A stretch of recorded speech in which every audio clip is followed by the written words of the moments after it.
You'd think after a few cycles assigned to the diplomatic corps, nothing would truly surprise me.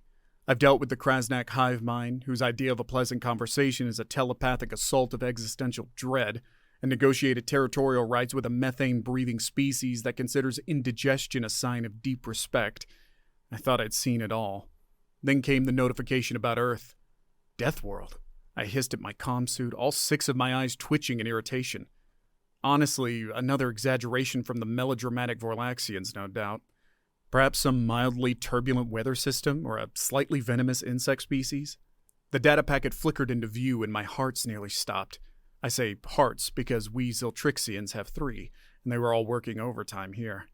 The report was thorough, compiled by several reputable sources, including the ever-cautious Xylonians. They weren't prone to hyperbole. And what they described about this planet, well, it made a black hole look like a mildly inconvenient cosmic pothole. Apparently these humans, the dominant species on Earth, had a bizarre fascination with activities that courted disaster. Their habitat was a chaotic mess of extreme climates, geological instability, and predators that seemed pulled out of a nightmare simulation. And the humans not only survived in this, but actively sought out additional peril. My mandibles clicked nervously. Why did I always get the strangest assignments? A sense of grim inevitability settled over me as I was paired with, of all possible beings, a Vorlaxian named Trazix. Vorlaxians have 12 eyes, an unnerving grin full of far too many teeth, and a relentless thirst for adrenaline. In short, they found the Earth report absolutely exhilarating. "This is gonna be glorious," Trazix bellowed, shaking my cubicle with vibrations that threatened to dislodge my scales. "Finally, a species worthy of a real challenge." By the time we boarded the transport ship, I was seriously considering feigning a sudden illness. Perhaps a case of contagious molting. I imagined a tranquil few weeks quarantined in my chambers. Alas, duty called, and a Ziltrixian diplomat never shirks from duty, no matter how horrifying it may turn out to be. The journey took a mere 2 standard cycles, a blink in galactic travels. As Earth loomed closer, I couldn't help but marvel at its appearance. It was ordinary. Lush, green continents, swirling blue oceans, wispy clouds, and an otherwise clear atmosphere. If not for the report, I'd think we were on a routine visit to a promising young civilization in need of gentle guidance. "Prepare for atmospheric entry," the pilot's voice echoed through the ship, "and brace yourselves, diplomats. It might get a little bumpy." Bumpy, as it turned out, was a colossal understatement. As we pierced the upper layers of Earth's atmosphere, it felt like the ship was being tossed around by an angry cosmic giant. The lights flickered, consoles sparked, and I'm fairly certain Trazix let out a whoop of pure delight. "A bit of turbulence," he roared over the din. "These humans know how to welcome guests, huh?" I pressed myself against the nearest wall, all 6 eyes squeezed shut. Turbulence? This was full-blown atmospheric assault. The idea that humans willingly subjected themselves to this on a regular basis, something they called air travel, was mind-boggling. By the time we'd landed, I was a quivering mass of nerves. We disembarked onto a vast paved surface surrounded by towering metal structures. Trazix bounded down the ramp, while I inched along cautiously, my heart's pounding loud enough to disrupt interplanetary transmissions. Our human welcoming party consisted of 2 individuals, a tall one with vibrant red hair and a short, stocky one with a grin as wide as Trazix. "Welcome to Earth," the tall one announced, her voice booming despite her relatively small size. "I'm Commander Harris, and this is Dr. Patel. We'll be your guides during your stay." "Guides?" I managed to rasp out. "You mean guardians?" Harris chuckled, a deep, rumbling sound that sent shivers down my spines. "Nah, just here to show you around and keep you out of too much trouble." Too much trouble? I was beginning to suspect that the trouble was the primary ingredient in the human idea of hospitality. Our first destination, they informed us, was something called a city. This apparently was where humans congregated in vast numbers. As our shuttle zipped in the direction of this urban monstrosity, Trazix pressed himself against the viewport, his 12 eyes alight with anticipation. I focused on the nausea rising in my thorax and tried not to calculate the odds of being crushed into oblivion by panicked crowds. The city was a chaotic symphony of sights, sounds, and smells that assaulted my senses. Metal behemoths hurtled along designated pathways at alarming speeds, their horns blaring a cacophony that could wake the ancestral spirits. Towering structures pierced the skies, packed with countless tiny human dwellings, and the crowds, there were humans everywhere, flowing like a relentless river through the maze of streets and walkways. "This is incredible," Trazix bellowed, nearly dislocating his jaw with the force of his grin. The sheer energy, the sheer potential for disaster, I muttered under my breath. My warning was drowned out by an ear-splitting screech as one metal behemoth narrowly avoided another. The operators, humans sitting inside these contraptions, exchanging gestures I could only assume were insults. Commander Harris, seemingly unfazed by the chaos, pointed out a small open-air space teeming with humans. Why don't we grab something to eat? There's a food market nearby that's quite popular. Popular? Trazix and I echoed in unison. You'll see, Dr. Patel said, his grin taking on a mysterious quality. With a deep breath that I suspected might be my last, I followed them into the throng. The food market was an assault on every sense I possessed. Sense of sizzling meats, exotic spices, and substances I couldn't identify mingled in a thick, dizzying cloud. Shrill human voices competed with rhythmic music that made my exoskeleton itch. Everywhere I looked, there was a flurry of movement, humans jostling, arguing, laughing, seemingly on the verge of physical altercation one moment, sharing food and loud jokes the next. Here we are, Commander Harris announced, gesturing towards a collection of stalls overflowing with colorful, unidentifiable foodstuffs. Trazix was already sniffing the air, his multiple nostrils flaring with excitement. What is that glorious smell? These are tacos, Patel explained, picking up a flatbread concoction filled with meat, strange green filaments, and a fiery red sauce. It's a local delicacy. Trazix grabbed 3 without hesitation and proceeded to devour them with gusto. Magnificent! The flavors, the textures, this is culinary warfare. I eyed the remaining tacos with dread. As a Zildrixian, my digestive system was adapted for simply, largely algae-based diets. Spicy, greasy, wholly unknown food screamed imminent gastrointestinal distress. Noticing my hesitation, Harris chuckled. Oh, don't worry, we have milder options, and there's something for every dietary preference here. A testament to the sheer chaotic ingenuity of the place. Chaotic ingenuity, I repeated weakly, unsure if that was a compliment or a dire warning. Under Harris and Patel's watchful eyes, I tentatively selected a foodstuff that appeared relatively harmless, a long, pale object encased in soft bread. My first bite was a cautious nibble. Sweetness exploded in my mouth, followed by a wave of something tart and fruity. It was surprisingly pleasant. Oh, that's just a hot dog, Harris said casually. That's an Earth classic. As I finished my hot dog, a sense of bewildered fascination began to war with my natural apprehension. It seemed that human existence was a perplexing blend of absurdity and the strangely ingenious. Trazix, now on his 10th taco and sporting a sheen of sweat and fiery red sauce, beckoned me over. You have to try this. He held out a cup filled with a dark brown liquid. They call it coffee. Apparently it wakes you up. Sleep was already a rare and fragile thing for a Ziltrixian diplomat on a Death World assignment.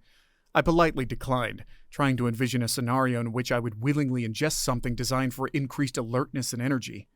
Humans, as far as I could tell, ran on some sort of internal fusion reactor that never shut down. Patel, noticing my reluctance, patted my shoulder plating reassuringly. Don't worry, if coffee's a bit too intense, we can find you something else. But you should really experience human beverages while you're here. It's quite an opener, in many ways. His cryptic grin was back. Over the next several rotations, we were subjected to what can only be described as a relentless cultural bombardment. There was the sports spectacle, a frenzy displayed of humans chasing a spherical projectile and colliding violently with each other, all while spectators roared with incomprehensible enthusiasm. Then the cinema experience, a darkened enclosure where moving images and deafening noises were projected onto a massive screen, leading to shouts of laughter and what sounded like whimpers of terror from the surrounding humans. How do they do it? I finally gasped, clutching at the armrest for dear life as the cinematic images shifted to dizzying spaceship battles. How do they survive this constant overstimulation? Harris merely shrugged. We're used to it, I guess. Thriving on chaos is kind of in our DNA. Trazix beside me was practically vibrating with glee. This is better than hunting a Thraxian blood fiend. I shuddered involuntarily. Thraxian blood fiends were considered the apex predator on at least a dozen classified worlds. The most disconcerting experience, however, was the nature park. Humans apparently found the idea of containing wild, potentially dangerous creatures entertaining. As we strolled past an enclosure housing several large, fanged mammals with a sign proclaiming family, Ursidae, I was forced to question the evolutionary path that had led these humans to dominate their planet. "Aren't you worried they might escape?" I asked, eyeing the flimsy-looking barrier nervously. "Nah, they're well-fed," Patel assured me, though I couldn't help but notice his grip tightened slightly on a cylindrical device at his belt. If humans were this blasé about predators capable of tearing through reinforced plasteel, I could only imagine what other horrors Earth might hold.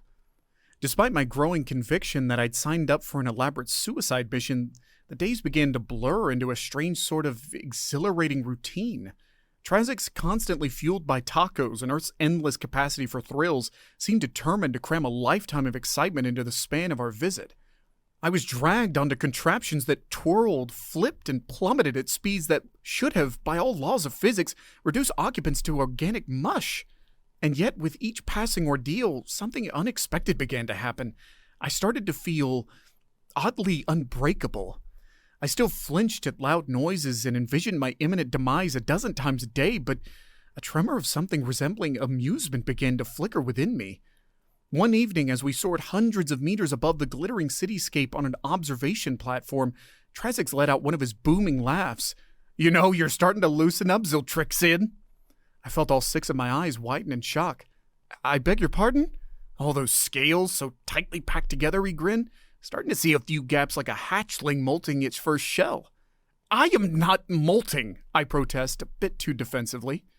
Harrison Patel, who'd been engrossed in a human device that projected miniature images of faraway places, glanced over with identical knowing smiles.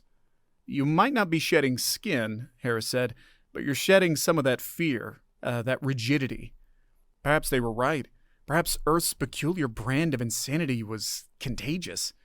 News of Earth's Death World classification rippled through the galactic community like a shockwave. Interspecies communication channels buzzed with a volatile mixture of horror, incredulity, and a morbid fascination. Delegations from established civilizations and curious explorers flocked to this blue and green anomaly, eager to witness the absurdity for themselves. Earth, it seemed, became the trendiest tourist destination in the known galaxy. Initially, the influx was limited to diplomats, researchers, and those hardy few driven by the lure of the extreme. But the tales they returned with, filled with near-death experiences, bizarre culinary adventures, and the baffling resilience of humans, ignited an unprecedented boom in intergalactic travel. Harris and Patel, now seasoned veterans at handling bewildered extraterrestrials, had their work cut out for them. I, against all odds, found myself volunteering to assist, drawn by a strange mix of civic duty and the perverse thrill of proving myself I wasn't completely unraveling. Trazek, of course, was in his element, having established himself as a tour guide specializing in death-defying adventures. The strangest twist of all was the change within me. The Ziltrixian diplomatic corps prized itself on order, predictability, and the meticulous avoidance of risk. Yet here I was, haggling with a Varaxian merchant over the price of a souvenir replica of a human roller coaster, my heart's pounding with a rhythm that wasn't entirely born out of terror. One day, as I shepherded a group of wide-eyed Xylonians through a bustling marketplace, a feeling washed over me, unfamiliar yet undeniable. It was a feeling of exhilaration, of being vibrantly, chaotically alive. And perhaps, somewhere deep within my thoroughly rattled exoskeleton, a hint of understanding began to dawn. Earth was, without a doubt, a death world, but perhaps, in its own mad, unpredictable way, it was a world that taught you how to truly live. In the grand tapestry of the cosmos, the story of Earth, the unlikely death world, became legend. It was whispered in the shadowy corners of space stations and debated in the hallowed halls of the Galactic Council. No longer seen as merely as a dangerous anomaly, Earth became a symbol, a testament to the relentless adaptability of life and the strange, wondrous ways it could flourish against the odds. For myself, the assignment that began as a potential disaster became a transformative journey. My report on Earth, submitted with trembling mandibles and a reluctantly expanded glossary of human slang, was met with both amusement and a newfound respect. I returned to the Ziltrixian homeworld as a changed being, still cautious, perhaps overly so, but with a broadened perspective on the boundless possibilities of existence. As for Trazek, he thrived, his intergalactic adventure company specializing in Earth-level extreme tours, became wildly successful. Brave, or perhaps foolish, souls from across the galaxy clamored for the chance to hurtle down waterfalls, outsmart volcanic eruptions, and sample the spiciest of Earth's delicacies, all under his boisterous guidance. And Earth itself? Well, it continued being Earth, loud, unpredictable, and teeming with a chaotic energy that seemed to defy all logic. Humans, with their baffling love for danger and their remarkable capacity to adapt, continued to not only survive but thrive on their improbable death world. I still make the occasional trip back. Sometimes it's for diplomatic purposes, sometimes it's to indulge in the simple, forbidden pleasure of a double taco with extra hot sauce, and sometimes, standing on a crowded street corner, bathed in the neon glow of a human advertisement and assaulted by dozens of indecipherable languages, I feel an odd sense of peace. It's the peace of knowing that in this vast, bewildering universe, there will always be a place where the concept of normal is delightfully shattered, and where a cautious Ziltrixian can learn to embrace a little bit of beautiful, improbable chaos.